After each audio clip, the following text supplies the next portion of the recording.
UFP, the United Federation of Podcasts.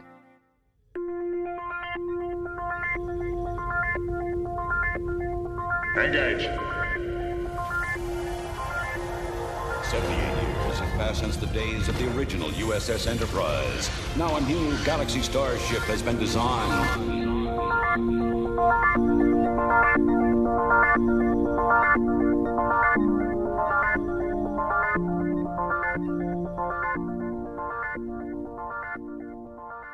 Transporter Chief, beam our listeners aboard.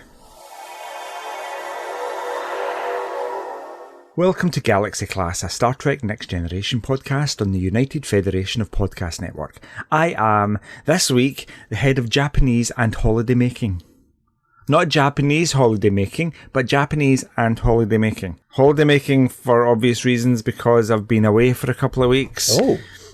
Being on holiday or vacation, as you guys say in the US of A, but also Japanese, just because I bought a Japanese cookbook and I've been making Japanese food, which is unusually flavoured, like dashi. Now the dashi broth that they use, which is like the base stock for most Japanese dishes, is made of dried seaweed and dried tuna flakes. Yeah. Mm-hmm. Which sounds disgusting, like dried fish flakes. Yum. It sounds like cat food, but it's not. It's actually quite. But it's not. Not like fish sauce, but like mild and kind of earthy sea ocean. Yeah.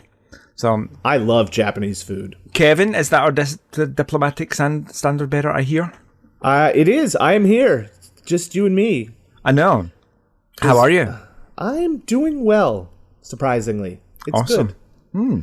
It's hot here. It's very stinking hot. But things are going well. I'm doing a play. We're doing this outdoor Shakespeare show. We're having a good time with that. Summer's moving along, and before you know it, it'll be winter again, and we'll be sad and indoors. How are you doing? The proper RP accent for your show? No. We're doing the play Twelfth Night, and we're doing it at this museum, which is a big. It was a summer home for this famous writer of the 1920s, and so he used to come up here in the summers, and so we're actually setting the play in the time frame of the house. So it's set in the 1930s. So there's lots of jazz music, and I get to sing a lot, which is fun. You never think of Shakespeare as being like a musical, but I have 6 songs in this show, which is crazy. I think it's only fair that given current COVID guidance and the fact that myself, Amy, Ria, and the vast majority of our listeners won't get to see you in the 12th night, you should give us a bit of a rendition. Well, let's wait. I'll post something in the UFP or in the Federation Council chambers when I'm in costume and because I'm playing the Fool. I'm playing Feste, the Fool, so I'm actually going to be in like a full sort of clown getup too, playing my ukulele and singing my little songs. So it should be fun. Sounds awesome. Can't wait to hear that. That'd be good. Now, Amy and Ria are in Las Vegas right now at the convention formerly known as STLV. We don't talk about this. I know. I have literally avoided everything. So all our friends are there. Amy, Ria are there having a great time. And I've just avoided looking at pictures and videos people have been posting.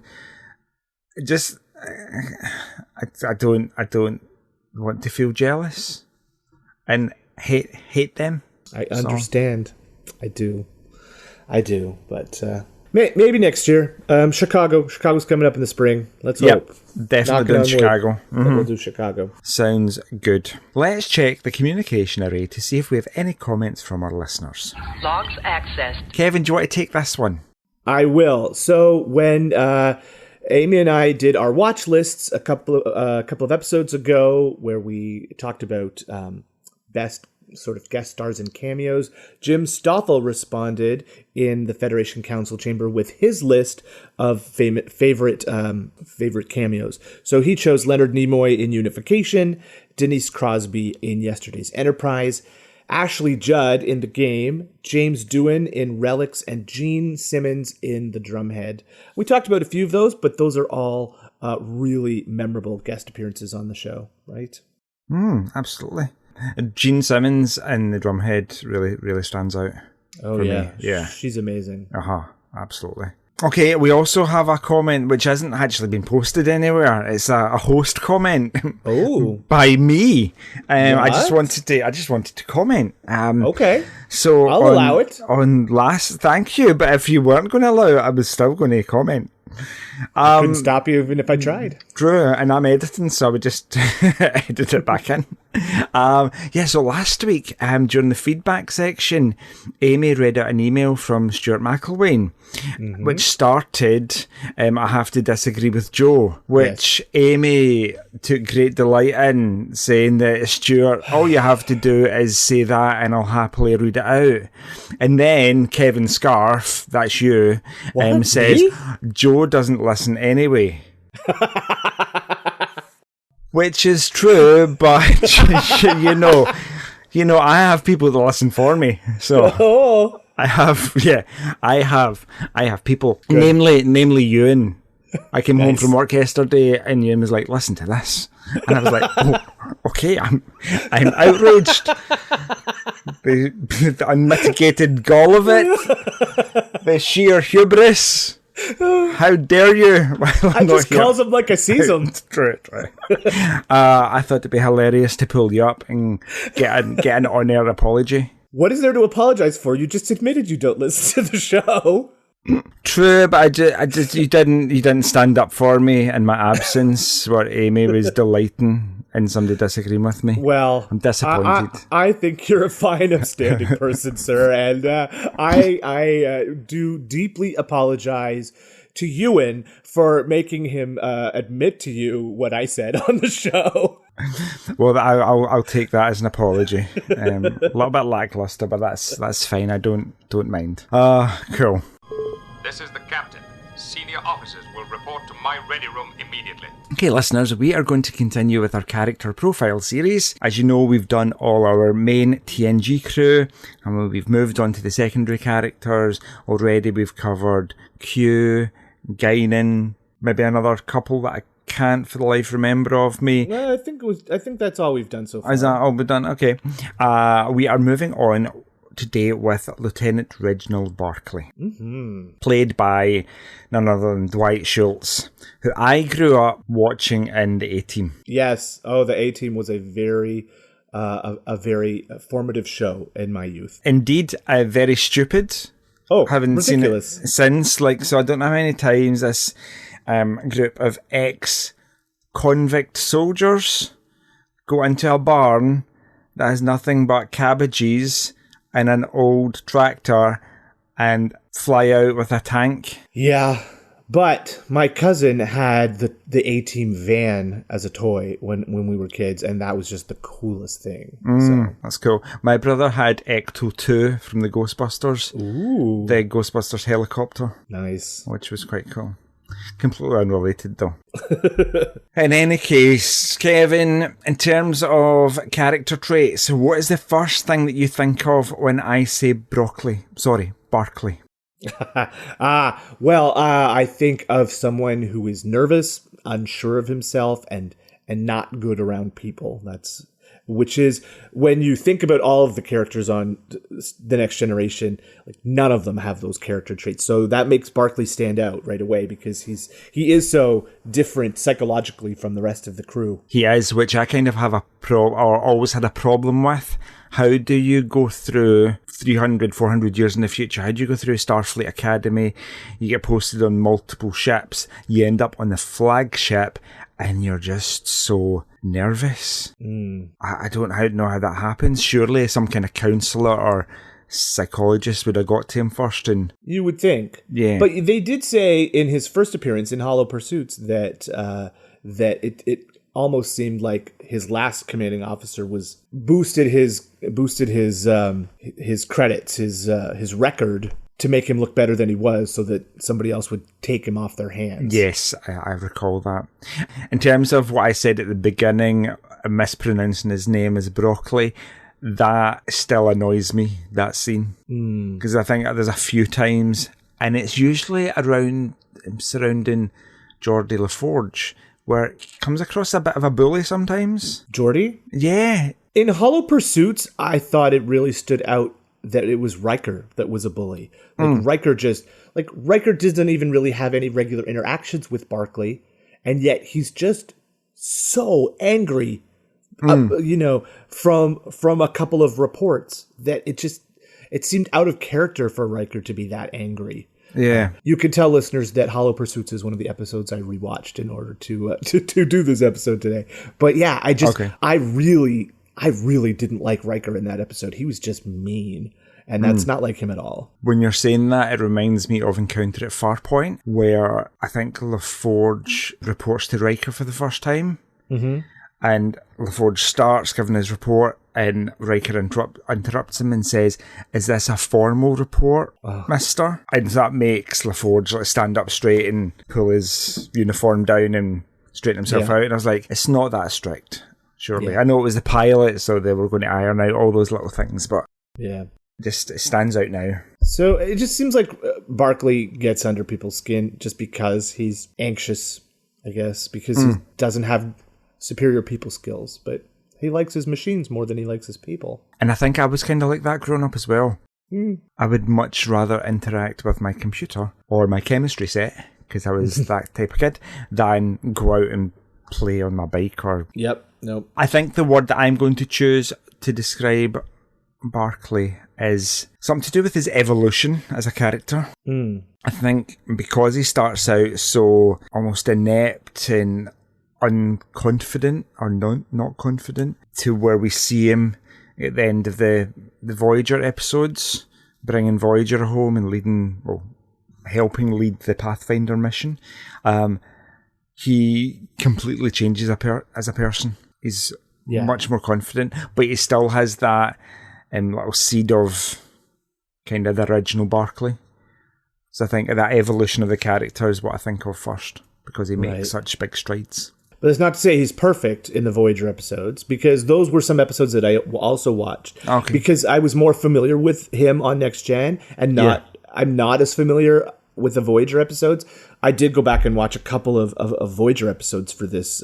I watched two. I watched the one where the Doctor comes back from Voyager to help Dr. Zimmerman. Mm-hmm. And I watched Pathfinder, which was the episode where Barclay was the one who was able to connect to the Voyager and send the message. Yeah, using the satellite in orbit. It was a pulsar that's in the subspace machinery. Jiggery pokes it. Cool. Oh no, talking about episodes that you watched, I only watched 2 in preparation for this. I'm kind of relatively familiar with the Voyager episodes, but the TNG episodes that I haven't watched in a while, were the Nth Degree, which I think is just a hoot. The idea that he quickly upgrades himself and becomes the ship's computer is hilarious. And then Genesis, which I think is also a brilliant romp, isn't it? Where they all devolve into their evolutionary ancestors. Yeah. He becomes a spider creature in that, doesn't he? Mm-hmm. I don't know how scientifically accurate any of that is. Science. True, it's science fiction after all. So, I know we've spoken a bit about the character traits that maybe Barclay lacks. Is there anything that we admire about him? When it comes right down to it, he's really good under pressure. He comes up with solutions in the crunch. And it starts from his first appearance in Hollow Pursuits. He's the one who figures out what's going on and why things around the ship were degrading. And he only had 12 minutes to figure it out, and he did. He fixed the array to contact the Voyager. He got the Doctor to come from the Delta Quadrant to help Dr. Zimmerman. When he does make friends, he's very loyal. So yeah, I think he does. And also Deanna drops stuff and flies 7 light years across the galaxy to help Reg out when he calls her too. So the 2 episodes of Voyager I watched, Deanna was there as well. So he does engender that in people. When you become his friend, people are loyal to him. Is that maybe to do with the fact that he is a bit shy and nervous, and he engenders something in people that makes them want to help him? Because I think that would work for me if Barclay was a real person and I would identify something. I think it took some growth from Reg for that to be true, because in Hollow Pursuits that obviously was not the case. Mm-hmm. He was so standoffish and so shy that people actively disliked him. But by the end of that episode, where he showed his worth and people sort of got to know him a little bit, it was better. So yeah. What do you think? What is it about Barclay that you admire or like? And do you think you would be friends with someone like that? I think I am friends with a lot of people like that. Maybe not as... Hello. Maybe not as over the top, timid and shy and nervous around people, but I think I am maybe attracted to people that are a bit introverted, because I'm a little bit introverted sometimes myself.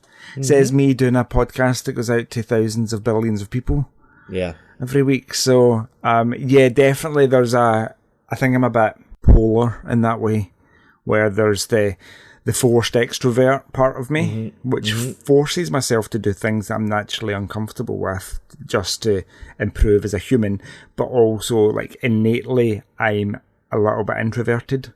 I'm very happy just sitting with people, being quiet. I don't have to speak. Nobody has to speak. I'm quite comfortable with silence. And I know it drives some people insane, but people just like to chat and talk and hear their voices, but I'm quite comfortable not saying or doing anything. So I think maybe that's what I admire in him, because I identify that in myself. But like you said, the engineering skill, because that's his forte. He's a Starfleet engineer. He's there for a reason. He's skilled with that technical ability. So I think he also has this sort of innate trait that he needs to be in control of things too. Because in Hollow Pursuits, when he's on the holodeck and he is the one who's in charge of everything, he's like super confident because he knows what responses he's going to get from Hollow Picard and Hollow Troy and Hollow Riker and Hollow LaForge, right? Yeah. So if he's in charge and he can control the whole situation in his mind, he is a confident, strong person. It's when I think one of his issues is he feels like he can't control things. So he can't control what other people do. So that leads to his just sort of closing in on himself. True. I think in terms of the Hollow Pursuits bit where you've created the real world but it's fake, if you're in charge of its programming, then obviously you're going to know exactly how things are going to respond when you control it in a way that makes you feel comfortable. Exactly. Because you can't control the real world, so you might as well control the fake real world. Sure. Shall we move on to our obscure facts? Do you have any obscure facts? I do. So there's a couple from Voyager. So Barclay moves to Earth. He leaves the Enterprise, moves to Earth. Although I think at one point, the way the timelines run, he's on the Enterprise during First Contact, because there's a scene with him and Zephram Cochrane in that movie. But at the same time, he's been appearing on Voyager and he's been living on Earth. So I'm not sure exactly quite how that lines up. But he lived in his apartment on Earth for 2 years without unpacking anything. And he has a cat named Neelix. Oh. Yes. He hadn't actually met Neelix at this point, but he sort of like Hollow Pursuits, he had made hollow versions of the Voyager crew and befriended them all in the holodeck. And so he named his cat Neelix. I think I get that more than Hollow Pursuits. Like if you're trying to get a lost ship home, you're going to create an exact replica of the ship and its crew. So that you can know exactly so a bit like the Apollo missions, try to bring them home. You've got an exact copy of what they've got on board, so you can figure out how to fix it and hopefully get them home quicker. But of course, Barclay takes it too far and ends up having poker games with them and, regaling them with stories of his life. And it was interesting, the little things that were different, right? Like in Pathfinder, he's created the crew and he goes and visits them. But Torres and Chakotay are not in Starfleet uniforms because he knew they were Maquis and not Starfleet. Oh, yeah, I like that. They've kept that nice and canon, haven't they? Mm-hmm. Although, how does that work? They've obviously... Starfleet knows that the two crews joined up. Yeah, by that point, there had been one message that Janeway was able to get back to Earth. Okay. Got you. But, you can say the two crews joined up, but that doesn't mean the Maquis are going to be in full Starfleet regalia. Like, why would you think that? And if I was in the Maquis, would I go and put a Starfleet uniform on if I'd quit Starfleet? But Janeway made them, and they did. So my little obscure fact, which I've just stolen off Memory Alpha, so it's maybe not obscure, is from the video game, which is non-canon, Star Trek Starship Creator. Oh, which I do recall play. It wasn't really a game though. It was more of a you design ships and you choose the style of the warp nacelle and the shape of the primary hull and the secondary hull and how many phasers it had and that kind of thing. And then did you get to make it go and do missions? But they were automated missions. You had no control. I vaguely remember it's from 94 or something. There's a personnel record within the game for Barclay, and it says that he was born in 2340 in Cleveland, Ohio.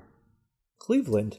Who knew? I did not. I wonder if the Rock and Roll Hall of Fame is still there in the year 2340. Or if they even care about rock and roll in the year 2340. Oh, I don't know, will they? Well, not in TNG, because all the it's only jazz and classical music, yeah. Yeah, because I'm going to say yes, because Tom Paris was a bit of a 20th century aficionado, wasn't he? Right. And he loved his old cars and his I'm assuming he liked kind of rock music. He was probably an Elvis fan, wasn't he? Mm-hmm. I'd see Tom Paris being an Elvis fan. And I want to say there was some rock music played on Discovery not long ago, too. I want to say that you're right, because that does ring a bell. I don't know if it's just the Mandela effect.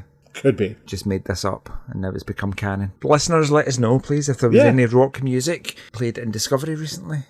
I want to say it was while Burnham was jogging. She was listening to something. She's running around the decks, but I could be wrong. Who knows? I'm going to rewatch them all tonight. All 3 seasons. Do you have any more obscure facts? Well, he was befriended by the man who hired him to work the Pathfinder project, who got a little upset with him because he was, overstepping his bounds. But by the end of that episode, he was dating that man's daughter. Her name was Hope.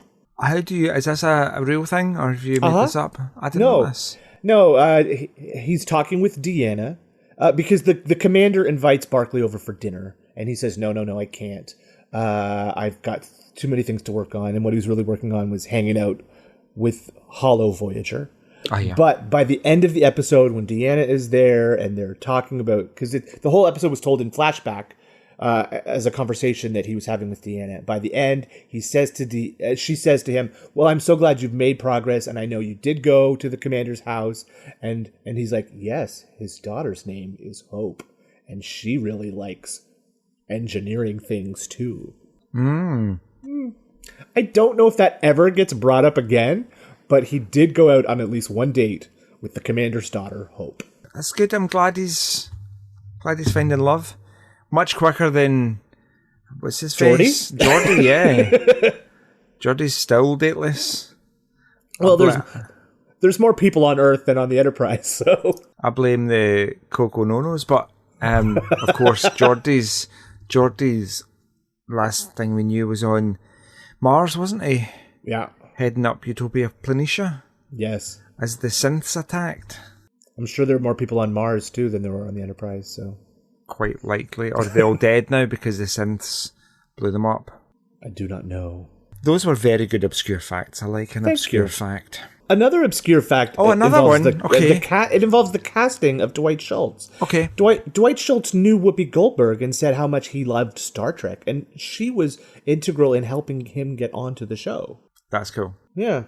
So, and then when they created this character who was nervous, the producers were like, well, this would work for Dwight Schultz, and that's how he got on to the show. I'm really, really, really good, close, personal, friends with Patrick Stewart and Wilson Cruz. So guys, if you're listening, then I'm free. I don't have a green card or anything, but is that what you called it? A green card? Or is that for immigration? What's the acting one? SAG? You need a green card to be able to work in the United States. But Discovery Films in Canada, so you just need a work visa. I'm available. Kevin, I assume you're available? Yeah, I'll have a room. It's not that far from where I live to where they filmed Discovery, so yeah, come on over. True, and like Discovery might, in the 30th century or whatever they are, they might visit the planet of the clowns, and you could be the king of the planet and make first contact. Yeah, Strange New Worlds is filmed here too. So, Anson Mount, are you friends with Anson? Yeah, we're like this. Close BFFs. Personal friends. Nice. It's all lies, listeners. All lies. But Barclay. But yeah, let's get back to Barclay. His greatest impact. What's his greatest impact? The show. The on TNG specifically. TNG specifically, because we see him in 5 episodes and he's also in First Contact ever so briefly. Right. Well, he does save the ship quite a number of times. That's pretty impactful. He solves the mystery of the degrading glass and the hover, the anti-grav sledge that he figures all that out. What else? He turns the crew into animals. But that's not really his fault. No, it's Dr. Crusher's fault. Yes, it was. She was treating him right with that synthetic T cell to activate his dormant genes. Mm-hmm. That's a pretty big impact. I agree. Saving the ship is always going to have a big impact. Otherwise, if they didn't, then there would be no more episodes. Right. He also helped with the solution for Moriarty. Mm-hmm. Oh, it's a bit like Inception, isn't it? Like a program within a program within a program. Mm-hmm. And then having Moriarty and a wee glass crystal. Yeah, so engineering is by far his greatest skill, and that comes out in saving the ship multiple times. His impact on the crew, does he, by the way he is, his nature, not make the crew a bit more sympathetic and understanding and a bit, dare I say it, woke in terms of treating people equally and embracing IDIC? Because not everybody's kind of this carbon copy Starfleet officer that's exactly great interpersonally and just really good at everything. There are some people with some unusual character traits and personality issues. No, that's true, because nobody ever argued or got upset on the main crew, so they didn't really ever have to deal with somebody who's would you even say maybe that Barclay is on the autism spectrum? Could you make that leap? Which wasn't something that was talked about when the show was made back in the late 80s, but... No, but he definitely has those like Asperger's and autism traits that relate to being kind of socially uncomfortable and not good not good with people, and not picking up social cues. Yeah, that kind of thing. And he does retreat into the holodeck quite a lot. Yeah, so he does that thing where he finds his space that's comfortable, and it's a repeated behaviour. You find people with Asperger's and autism do. They have those things that make them feel comfortable. Exactly. It could be like a fidget toy, like a fidget spinner, or it could be kind of a sensory place where they're not kind of assaulted by all the many things that assault our senses normally. That's interesting. Yeah. It'd be interesting to see if there's anything written about that. Was Barclay written to be kind of have autistic traits, or are we just thinking about that now? I don't know. Would writers in 1990 have been thinking about that kind of thing? I don't know. I think they just wanted to create someone who was standoffish and introverted. I suppose, could you argue against him being autistic because they almost cure him, don't they? In a way. Yeah. They bring him out of his shell. Yes. So it's more to do with him rather than being having any specific diagnosis. It's more to Yeah. do with him just not knowing how to deal with the way he is. Right. And being taught, which isn't the case with people that are on the spectrum. I kind of agree with you, but I think favourite moment is where his IQ gets boosted in the nth degree, and he becomes this Barclay that we've never seen before. Right. And he's coming up with solutions to problems that weren't possible before, and Yeah. nobody, even Data, wouldn't have thought of them.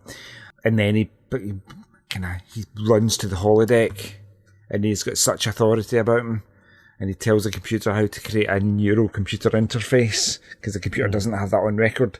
You can tell I watched the episode today. So yeah, I think that's my favourite moment, because it's the Barclay. I think it's the Barclay that is inside of Barclay that never really gets to come out. Oh, for sure. Yeah. So I think that's maybe my favourite moment for him. Now, I do want to go back to greatest impact for a second. If we're talking the entire of Star Trek, not just TNG, then his greatest impact has to be the contacting of the Voyager. That was something nobody had done, and it allowed Voyager to contact Starfleet at least monthly at the beginning. It sped up their trip home. So if you want to talk greatest impact in the entirety of the franchise, that's got to be Barclay's greatest impact overall, is the contacting of the Voyager. Yes, I agree, because he had to go against direct orders multiple times from his Commander Pete guy. Yep. And then from Admiral Paris. And he kind of ignored him because he knew innately that this was the right thing to do, and he knew there was something in it, and he knew, for whatever reason, that he could contact Voyager. And he locked himself in that room and made it happen. And then it gave us all goosebumps when they eventually did it. And then Captain Janeway teared up, being able to speak to Earth again. So yeah, no, you're definitely right. That's by far the biggest impact, getting our one little ship home. Yep. Did you have a favourite moment, or was that it? Favorite moment? I love in Hollow Pursuits when Geordi and Deanna and Will all see the holographic recreations that Barclay has made of them. I think that is so funny. The different reactions that the three of them get. Geordi sort of takes it in stride. Will gets really pissed off at the beginning to see himself as this little runty guy, and Deanna tries to calm him down, and then the huge reveal when she sees herself as the goddess of empathy. Muzzle it. Yeah. And we get Wesley. He just eats pudding, dressed as he's in this foppish. In my mind, I'm seeing an overweight Wesley Crusher, just because he's stuffing cake into his face. I don't know if he's overweight, but he's in this sort of fop costume, sort of the painting The Blue Boy by Gainsborough. Yeah. He's dressed like that, and he's always sitting crunched up, so you don't really see him in his full height eating cake or pudding or something. He's got chocolate all over his face. Yeah, do you know what? He's portrayed as that fat, spoiled brat kid. Mm-hmm. Like the boy from Matilda that's forced to eat the cake. Mm-hmm.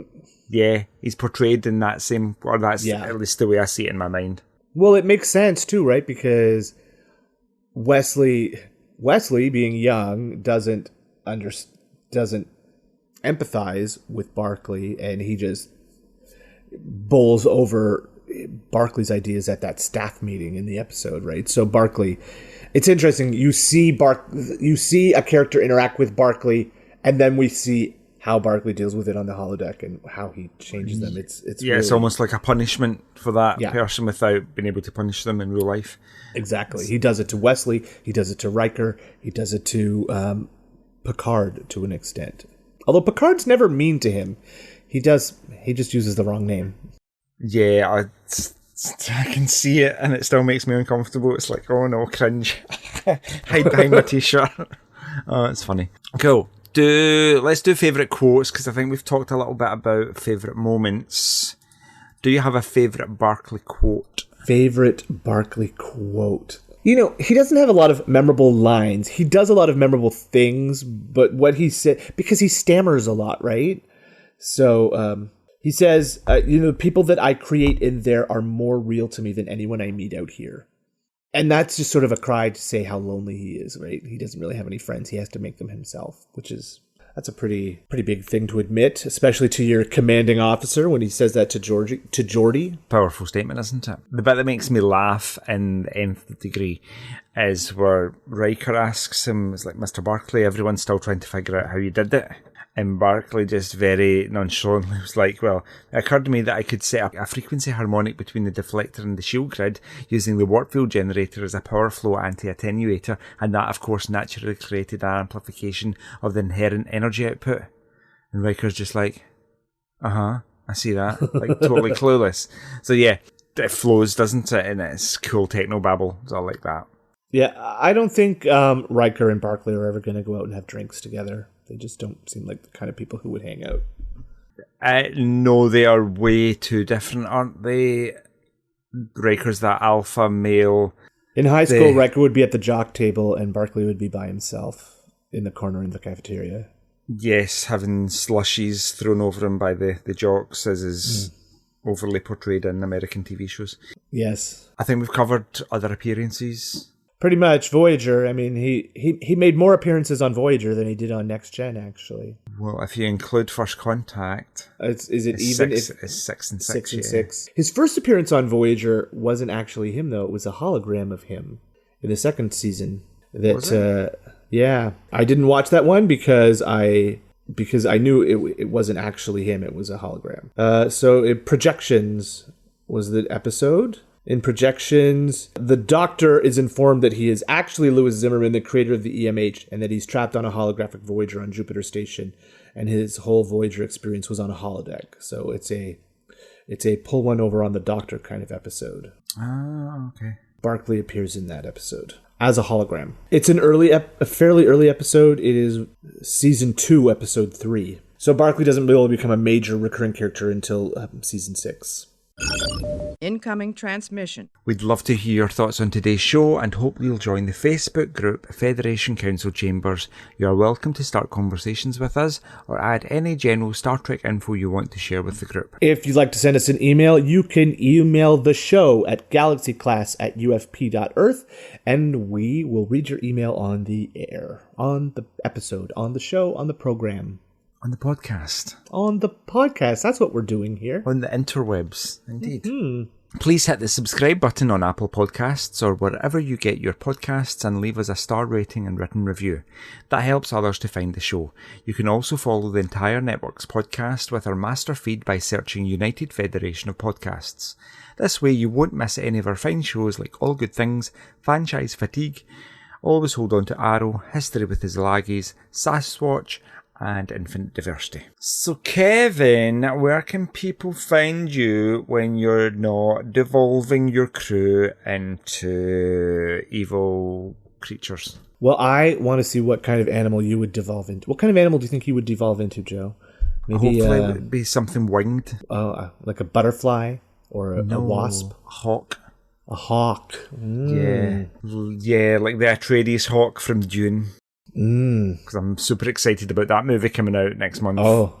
Super excited. Well, if I'm not doing that, if I'm not devolving people into animals, I am on not just this podcast, but also Stage Whispers, the local theater podcast, and True North Nerds, which I've been doing for 4 years now.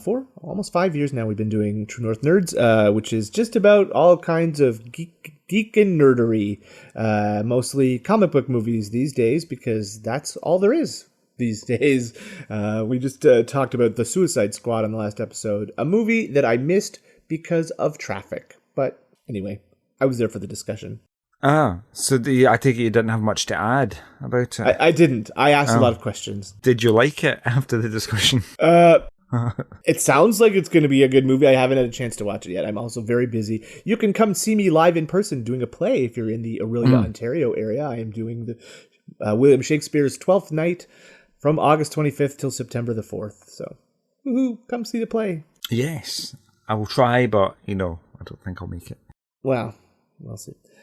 Joe, so where can people find you when you are succumbing to your hollow addiction? They won't be able to find me because, I'll be addicted to being on a holodeck, because if we had holodecks, a bit like Ready Player One, the Earth is going to go to hell in a handbasket because everybody's just going to be kind of absorbed in their fantasy lives. If I had a holodeck, I'd be in there all the time too. Yeah, I'd work from home and just appear in my classroom as a hologram. So yeah, but if I wasn't doing that, then you'd find me on the Federation Council chambers.